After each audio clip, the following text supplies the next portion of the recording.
खिड़की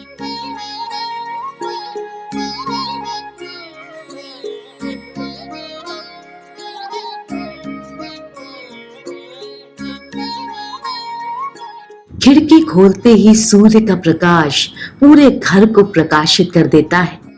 इसी तरह से जीवन के अशुद्ध तत्वों को निकाल देने से शुभ का आगमन स्वतः हो जाता है। बुराइयों के छूटते ही अच्छाइयां स्वतः ही पैदा हो जाती हैं। काम, क्रोध, मोह, ईर्ष्या, द्वेष आदि बुराइयों के छूटने पर दया, करुणा, श्रद्धा, प्रेम, विश्वास आदि स्वयं आने लगते हैं। संग्रह की प्रवृत्ति हमारे जीवन में संघर्ष पैदा कर देती है। इसीलिए जीवन को गति देने के लिए कुछ ना कुछ त्याग करते रहना चाहिए।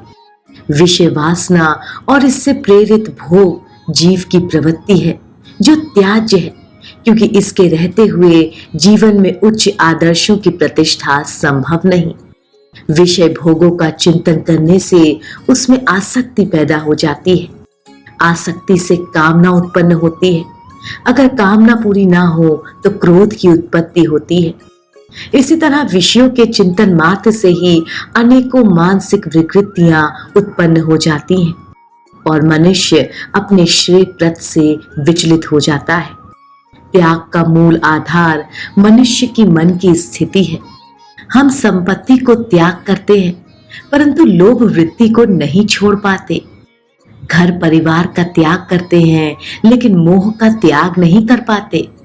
पद और अधिकार छोड़ देते हैं, परंतु अहंकार नहीं छोड़ पाते। इसीलिए हम सदैव अशांत रहते हैं। त्याग यदि सच्चे मन से किया जाए तो उसमें शांति और संतोष की प्राप्ति होती है। जब हम अपने पास से निरर्थकता को हटा देते हैं, तभी नएपन की संभावना की राह खुलती है। इसीलिए त्याग को प्रगति का नवचरण कहा गया है। त्याग जीवन की विकास यात्रा का एक अनिवार्य अंग है। यह आत्मशोधन का राजमार्ग भी है। एक को छोड़ने पर ही दूसरे की प्राप्ति संभव होती है।